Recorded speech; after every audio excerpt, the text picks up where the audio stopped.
Il est rare qu'un plateau de télévision, souvent rythmé par la légèreté des blagues et les artifices de la promotion, devienne soudain le théâtre d'un moment d'une intensité aussi brute. Ce jour-là, Jean-Pascal Lacoste, ancien candidat emblématique de la première saison de la Star Academy, était invité pour évoquer ses nouveaux projets professionnels, ses souvenirs de télé-réalité et sa vie de famille. Rien ne laissait présager que, quelques minutes plus tard, l'émission basculerait dans l'émotion pure. Le visage fermé, la voix hésitante, Jean-Pascal a soudain interrompu le fil de la conversation pour révéler une vérité déchirante. « Je n'ai pas vraiment la tête à parler de tout ça, parce que ma mère est en phase terminale, elle a un cancer, et on vient de nous dire qu'il ne reste que quelques semaines. » Ces quelques mots, prononcés à voix basse, mais avec une intensité foudroyante, ont gelé l'ambiance sur le plateau. Les animateurs, les techniciens, le public, tous sont restés pétrifiés, conscient d'assister à un moment de vérité rare, douloureux, sans artifice.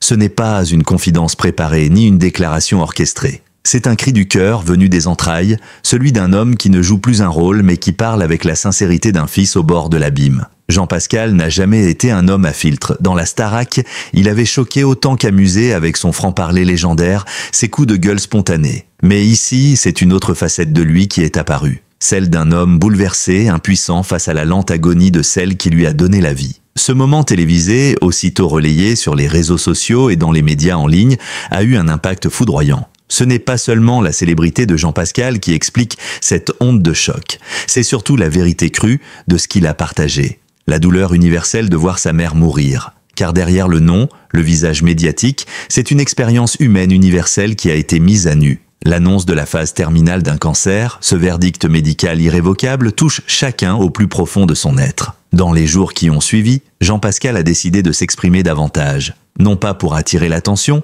mais pour donner un sens à ce moment d'une intensité rare. Dans une interview accordée à un grand hebdomadaire, il a confié « Quand j'ai appris que le cancer de ma mère était incurable, j'ai eu le souffle coupé. C'est comme si le temps s'était figé. On sait tous que nos parents ne sont pas éternels, mais tant qu'ils sont là, on n'y pense pas vraiment. Et puis un jour, un médecin vous dit « on ne peut plus rien faire ». Et là, tout bascule. Ce bouleversement, il le vit depuis plusieurs semaines déjà.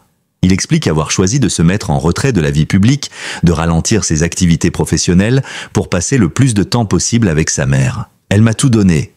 Je lui dois tout. Aujourd'hui, je veux lui rendre ce qu'elle m'a offert en étant là, simplement, sans rien attendre. Ces mots, remplis de tendresse et de tristesse, révèlent une relation mère-fils d'une rare profondeur. Jean-Pascal ne cache rien de la souffrance. Les longues nuits d'angoisse, les douleurs physiques de sa mère, les regards échangés sans mots, où l'amour et la peur se mêlent. Il évoque aussi les instants de grâce. Une caresse sur la main, un éclat de rire volé au milieu des traitements, une chanson fredonnée ensemble comme autrefois. Ces moments, je les grave en moi. Je sais qu'un jour, ils seront tout ce qu'il me restera. La pudeur de Jean-Pascal face à la mort contraste avec l'image qu'il a souvent renvoyée au grand public. Habitué à être caricaturé comme le gros dur impulsif de la télé-réalité, il se révèle aujourd'hui dans toute sa vulnérabilité. Et c'est peut-être cette transformation qui touche tant les Français. Ce n'est pas une star qui parle, c'est un homme, un fils, l'un d'entre nous. Il a aussi partagé son sentiment d'injustice, sa colère face à la maladie. « Ma mère ne mérite pas ça. Personne ne mérite ça. Mais elle a toujours été forte, généreuse, courageuse. Et maintenant, elle souffre, elle s'éteint. C'est insupportable de la voir comme ça. » Sa voix se brise lorsqu'il évoque les traitements qui n'ont pas fonctionné, les faux espoirs, les médecins impuissants. Mais il refuse de céder à l'amertume. Ce qu'on peut encore faire, c'est aimer, accompagner, chérir chaque instant. Son témoignage a ouvert un espace de parole dans un pays souvent pudique sur le sujet de la fin de vie. De nombreuses personnes anonymes ont écrit à Jean-Pascal pour lui dire combien ces mots les avaient aidés à exprimer leur propre douleur ou à affronter la perte d'un proche. En mettant sa souffrance sur la place publique, il a brisé un tabou. Il a montré qu'on pouvait pleurer, parler, crier même, sans honte. De l'épreuve qu'il traverse n'est que le début d'un long chemin. Un chemin où l'on apprend chaque jour à dire adieu un peu plus, tout en gardant vivante, envers et contre tout, la lumière de l'amour. Il n'a jamais caché l'importance de sa mère dans sa vie. Mais depuis qu'elle est atteinte d'un cancer en phase terminale, Jean-Pascal Lacoste redécouvre, avec une intensité douloureuse, à quel point le lien qui les unit est indestructible. Cette relation, tissée depuis l'enfance entre les murs d'une maison modeste à Toulouse, prend aujourd'hui une autre dimension, comme si les souvenirs devenaient des refuges, des repères pour ne pas sombrer dans la douleur. « Ma mère, c'est mon socle », répète-t-il, avec une émotion qu'il peine à contenir. « Elle m'a porté dans les bras, puis dans le cœur. Elle a toujours été là, dans mes bêtises, dans mes réussites, dans mes tempêtes. C'est elle qui m'a appris à rester droit, même quand tout vacille. » Ces mots, Jean-Pascal les prononce les yeux humides, le regard fixé quelque part dans le passé, comme s'il revoyait l'enfant turbulent qu'il a été et la femme patiente qu'il élevait. Dans ses confidences, il raconte une enfance rythmée par l'amour d'une mère exigeante, mais profondément aimante. Il se souvient des dimanches passés autour d'un poulet rôti, de l'odeur du linge propre, du bruit de ses pas quand elle venait le border le soir. C'était une mère à l'ancienne qui ne lâchait rien, mais qui te faisait sentir chaque jour que tu comptais plus que tout. Elle n'avait pas besoin de dire « je t'aime », elle le montrait dans chaque geste. Durant son adolescence, les tensions ont bien sûr existé. Jean-Pascal, au caractère bien trempé, n'a jamais été un enfant facile.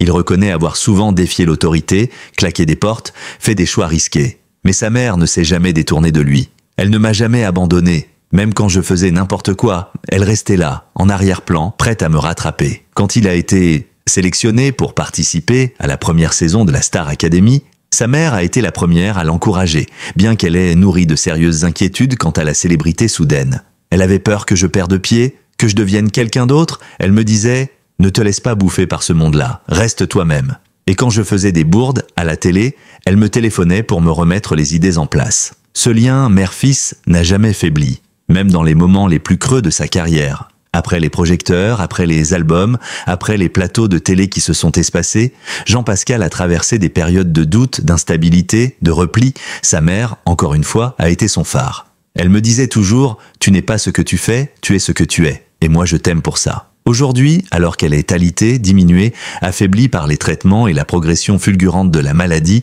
Jean-Pascal s'efforce de lui rendre tout ce qu'elle lui a offert. Il passe des heures à ses côtés, lui caresse les cheveux, lui raconte des anecdotes de son enfance. Il lui fait d'écouter leurs chansons préférées, notamment des titres de Michel Sardou ou de Joe Dassin qu'ils chantaient ensemble dans la voiture. Elle a du mal à parler, mais parfois elle esquisse un sourire. Et ce sourire, c'est tout ce qu'il me faut pour tenir. Il parle aussi de ses silences remplis d'émotions, de ses regards qui disent le plus que les mots. Parfois, elle me fixe longuement, et je sens qu'elle me dit adieu tout doucement. Mais elle ne veut pas que je pleure. Alors je souris, moi aussi. On se ment un peu pour se protéger. C'est dans cette pudeur mutuelle que s'exprime la profondeur de leur lien. Un lien qui ne se rompt pas même au seuil de la mort. Jean-Pascal confie que sa mère a commencé à lui transmettre des petits objets auxquels elle tient. Un vieux foulard, un carnet de recettes, une lettre pliée en 4. Elle m'a dit « Je veux que tu gardes ça, pour que tu ne m'oublies jamais ». Comme si c'était possible, il rit doucement en disant cela, mais ses yeux brillèrent de larmes. Ce rituel de transmission, discret, intime, donne à leur relation une dimension presque sacrée. Dans cette période où tout semble s'effondrer, Jean-Pascal s'accroche à la force de leur amour. Il la remercie chaque jour pour ce qu'elle lui a inculqué, la loyauté, le courage, la sincérité. Il sait qu'un jour prochain, il devra continuer sans elle. Mais il se promet de rester fidèle à l'homme qu'elle l'a aidé à devenir. Ma mère m'a forgé. Quand elle ne sera plus là, ce sera à moi de porter tout ce qu'elle m'a transmis, de le transmettre à mon tour à mes enfants. Aussi douloureux soit-il, est aussi l'un des plus profonds. C'est une déclaration d'amour silencieuse, continue, entre une mère et son fils. Une relation tissée de souvenirs, de lutte, de tendresse, qui même face à la mort, ne faiblit pas. Quand un diagnostic tombe comme une sentence, c'est toute une famille qui bascule. Chez les Lacoste, le mot « cancer » a retenti comme un coup de tonnerre dans un ciel déjà chargé. D'abord, il y a eu le choc, l'incrédulité. Puis l'espoir, celui que les traitements puissent stabiliser la maladie, voire l'éradiquer. Mais la réalité médicale a été impitoyable. Malgré la chimiothérapie, malgré les protocoles, malgré les prières, le cancer a continué de progresser. Et le couperet est tombé, phase terminale. Plus de solution, juste l'accompagnement, juste l'attente. Dans cette épreuve, Jean-Pascal n'a pas été seul. Il a pu compter sur une famille soudée, unie par l'amour et surtout par une volonté commune. Entourer sa mère de tendresse, de dignité, de présence. On a décidé très vite qu'on ferait bloc, qu'on serait là tous ensemble sans se relayer, sans fuir, confie-t-il. Il y a son frère, sa sœur, les petits-enfants, les cousins. Chacun a pris sa part de ce fardeau invisible, celui d'accompagner un être cher dans ses derniers instants. La maison familiale s'est peu à peu transformée. Elle est devenue un sanctuaire. Les visites s'organisent avec douceur, les soins sont assurés avec rigueur. Un lit médicalisé trône dans le salon et des bouquets de fleurs y sont renouvelés chaque semaine. On veut qu'elle sente la vie autour d'elle, pas l'hôpital. On veut qu'elle reste chez elle avec ses meubles, ses souvenirs, ses repères, explique Jean-Pascal. Le choix de ne pas l'hospitaliser a été difficile, mais il répond à une volonté profonde de sa mère, mourir chez elle entourée des siens. Chaque jour, Jean-Pascal se rend auprès d'elle. Il arrive tôt, parfois avant le lever du soleil, quand la maison dort encore. Il prépare le petit déjeuner, ajuste les coussins, allume la radio sur ses chansons préférées. Il veille à tout, comme elle veillait sur lui enfant. Un renversement des rôles que beaucoup vivent, mais qui bouleverse toujours autant. C'est étrange cette inversion. C'est moi, maintenant, qui dois l'apaiser, l'accompagner, la rassurer. Et pourtant, c'est encore elle qui me donne la force. Les enfants de Jean-Pascal, eux aussi, viennent souvent. Ils apportent une fraîcheur, une joie fragile mais salvatrice. Elle adore les entendre rire.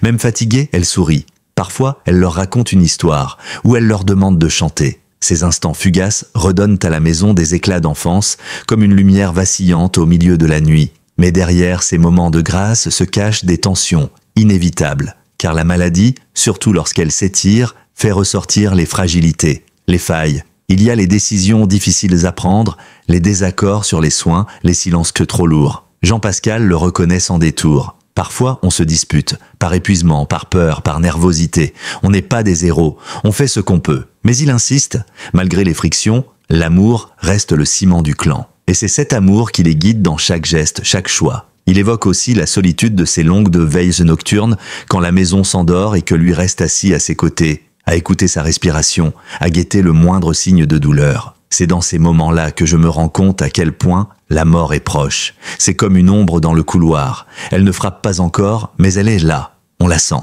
Ce face-à-face silencieux avec l'inéluctable, il le vit comme une épreuve intérieure, un combat contre le chagrin, contre la panique. La relation avec les soignants a été, selon lui, d'un soutien immense. Infirmières à domicile, médecins palliatifs, psychologues. Tous ont su trouver les mots, les gestes. Ce sont des anges. Ils savent quand il faut parler, et quand il faut juste se taire et être là. Ils ont allégé une part de notre souffrance. Mais malgré leur aide précieuse, rien ne peut vraiment préparer à la perte imminente d'une mère. Aucun protocole, aucune formation, aucun médicament ne peut apaiser le cœur d'un enfant qui sent venir le moment ultime. Et pourtant, dans ce contexte si sombre, Jean-Pascal parle aussi de beauté. De cette beauté étrange et bouleversante qui émerge parfois au cœur du drame. Une main qui serre plus fort, un regard qui dit merci sans mots, une phrase murmurée, presque inaudible, « Je t'aime ». Il s'accroche à ces fragments d'humanité, à ces éclats de tendresse, comme à des bouées de sauvetage.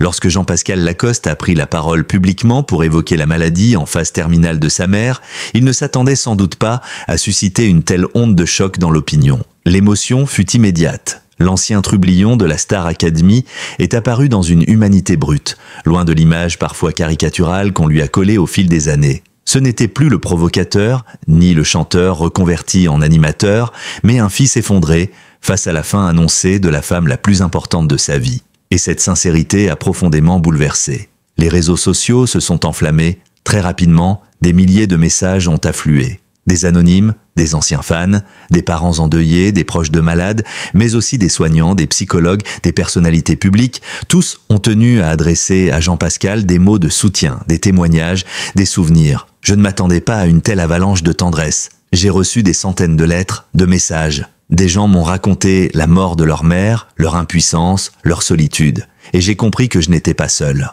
Cette prise de conscience a été, selon lui, l'un des rares apaisements de ces dernières semaines. Parmi les témoignages reçus, certains l'ont profondément marqué. Comme cette femme qui lui a écrit que ses propres enfants, jusqu'alors peu expressifs, s'étaient sentis autorisés à pleurer après avoir vu Jean-Pascal craquer en direct. Elle m'a dit « Merci d'avoir montré qu'un homme pouvait pleurer sa mère sans honte ». Ces mots m'ont bouleversé. Car au-delà de sa douleur personnelle, Jean-Pascal a, sans le vouloir, ouvert un espace de parole rare, celui des émotions masculines face à la mort, encore trop souvent passées sous silence. Mais tout n'a pas été tendresse. Dans l'ombre de cette vague de compassion, certaines voix dissonantes ont fait entendre une note amère, voire cruelle. Sur les plateformes sociales, quelques commentaires ont jugé déplacer cette prise de parole publique. Certains l'ont accusé de vouloir faire parler de lui, de capitaliser sur la maladie de sa mère pour revenir sur le devant de la scène. Ces attaques, Jean-Pascal les a vues, il les a lues, et si elles ne l'ont pas brisées, elles l'ont profondément attristé. Ce qu'on traverse n'a rien à voir avec un coup médiatique, ce n'est pas du spectacle. J'aurais préféré me taire, croyez-moi, mais j'avais besoin de poser des mots sur ce que je vis. De partager, oui, mais aussi d'exister autrement qu'en silence. Pour lui, parler était une forme de survie, une manière de ne pas être seul dans cette douleur. Plus pernicieuse encore, d'autres critiques ont ressurgi du passé. Des internautes se sont amusés à exhumer des images de la Star Academy, à rappeler ses altercations, ses excès, comme s'ils voulaient prouver que Jean-Pascal le rigolo n'avait pas le droit à l'émotion sincère. Comme si on ne pouvait pas avoir été fougueux à 20 ans et bouleversé à 45, réplique-t-il. Ce genre de regard enferme. Et moi, aujourd'hui, j'ai besoin d'être vu comme ce que je suis vraiment, un homme qui souffre. Heureusement, ces attaques restent minoritaires face à l'immense majorité de soutien. Et si certaines blessures demeurent, Jean-Pascal a choisi de se concentrer sur le positif. Il a même commencé à répondre à certaines lettres, à engager des échanges avec des familles traversant la même épreuve. C'est incroyable de sentir qu'on peut être utile juste en parlant. Je n'ai pas de solution miracle, mais je peux écouter, comprendre, compatir. Cette expérience l'a aussi amené à réfléchir à l'accompagnement des familles en fin de vie. Il s'est renseigné, documenté et envisage aujourd'hui de s'engager dans des actions concrètes en lien avec les associations d'aide aux aidants. Je n'imaginais pas à quel point c'était dur. Moralement, physiquement, logistiquement. Accompagner un parent mourant, c'est un marathon émotionnel. Et très peu de gens sont préparés. Il faudrait plus d'écoute, plus de formation, plus de présence. Cette nouvelle mission qu'il se donne n'est pas une fuite en avant. Elle est au contraire un prolongement logique de ce qu'il vit. Si je peux transformer ma douleur en quelque chose de plus grand, si je peux aider ne serait-ce qu'une personne à traverser cette épreuve avec un peu moins de solitude, alors la souffrance de ma mère n'aura pas été vaine. Ce regard des autres, tantôt bienveillant, tantôt cruel, a donc agi comme un miroir. Il a révélé ce qu'il y a de plus beau, la solidarité, la compassion, la force du lien humain, mais aussi ce qu'il y a de plus froid dans la société numérique. Le jugement rapide, la moquerie gratuite, la violence verbale décomplexée. Jean-Pascal, en exposant sa peine, a pris un risque, mais ce risque, il l'assume, avec courage, lucidité et une sincérité désarmante. Jean-Pascal le dit sans détour, il redoute le jour où sa mère ne sera plus là. Il y pense la nuit, dans le silence de la maison, quand elle dort et qu'il l'écoute respirer comme on s'accroche à une présence invisible. Il y pense quand il regarde ses enfants, quand il replonge dans les photos jaunies d'un passé heureux ou lorsqu'il repasse les vieux messages vocaux qu'elle lui laissait encore il y a quelques mois. L'absence future est déjà là, sourde, insidieuse. C'est comme une ombre qui se rapproche. On sait qu'elle va tout recouvrir et on ne peut rien faire. Mais Jean-Pascal refuse que cette fin soit synonyme de renoncement. Il parle souvent de l'après, de ce qui viendra, de ce qu'il faudra construire, même avec le cœur en ruine. Je vais devoir apprendre à vivre sans elle. Et c'est vertigineux. Je n'ai jamais imaginé le monde sans ma mère. Même adulte, même père de famille, j'étais toujours son fils. Cette prise de conscience est douloureuse, mais elle lui insuffle aussi une étrange forme de lucidité. Il sait que le deuil ne sera pas une ligne droite. Il y aura des hauts, des bas, des jours d'oubli partiel, et d'autres où la douleur reviendra, aiguë comme au premier instant. Pour faire face, Jean-Pascal a commencé à coucher sur le papier ses pensées, ses souvenirs, ses angoisses. L'écriture, qu'il a longtemps pratiquée pour ses chansons ou ses chroniques, devient un exutoire plus intime, presque thérapeutique. J'écris pour ne pas exploser, pour ne pas hurler, pour figer ce qu'elle m'a donné. Il envisage même de publier un livre un jour, non pas comme une œuvre commerciale, mais comme un hommage. Un recueil de vie, de gestes simples, de mots tendres, de recettes de cuisine, de photos oubliées. Une trace. Il a également entamé un projet musical, quelques accords, quelques textes, griffonnés entre deux rendez-vous médicaux, entre deux nuits sans sommeil. Une chanson pour elle, je ne suis pas certain de pouvoir la chanter un jour en public. Peut-être qu'elle restera pour moi, pour mes enfants. Une berceuse pour l'absence. Jean-Pascal pense aussi à ses enfants, à la manière dont il pourra leur transmettre l'histoire de leur grand-mère. Il veut qu'ils sachent qui elle était, ce qu'elle a traversé, ce qu'elle leur a donné, même sans le savoir. Je leur parlerai d'elle comme on parle des héros, parce qu'à mes yeux, c'en est une. Elle n'a pas sauvé le monde, mais elle a sauvé le mien 1000 fois. Dans cet héritage invisible, il inclut aussi les valeurs qu'elle lui a transmises. La droiture, l'humilité, le sens de la famille. Elle m'a toujours appris qu'on n'est rien sans les autres. Que la notoriété, l'argent, tout ça, ça passe. Mais les liens, eux, restent. Et c'est cette conviction qui l'aide aujourd'hui à ne pas sombrer. L'idée que même dans la mort, l'amour ne s'efface pas. Qu'il change de forme, mais qu'il continue de circuler. Paradoxalement, c'est dans la proximité de la fin qu'il a découvert une force intérieure insoupçonnée. Il se sent plus vulnérable que jamais, mais aussi plus vrai. Il pleure sans honte, parle sans masque, vit chaque seconde avec intensité. Ma mère est en train de mourir, et pourtant, elle me rend plus vivant. Elle me réveille, elle me ramène à l'essentiel. Il se sent désormais investi d'une mission, témoigner, sensibiliser, accompagner. Il souhaite s'engager concrètement auprès des structures d'aide aux aidants, soutenir les centres de soins palliatifs, parler à ceux qui n'osent pas. On ne parle pas assez de la fin de vie. C'est un tabou. Mais c'est dans ces moments-là que tout se joue, que l'amour se montre dans sa plus belle vérité.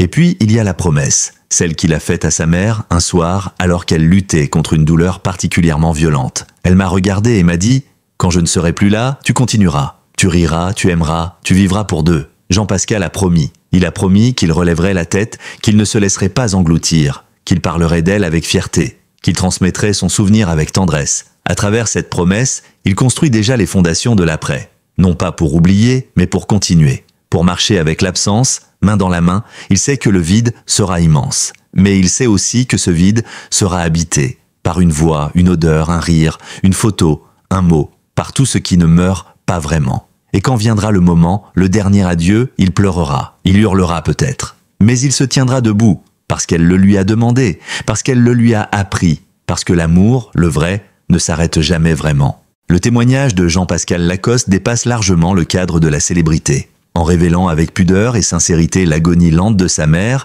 il a offert au public bien plus qu'un récit personnel. Un miroir dans lequel chacun peut se reconnaître. Car derrière les caméras, derrière les souvenirs de télé-réalité, il y a un homme, un fils, confronté à l'ultime vérité de l'existence, la perte. Ce qu'il traverse, des milliers de familles le vivent chaque jour dans le silence.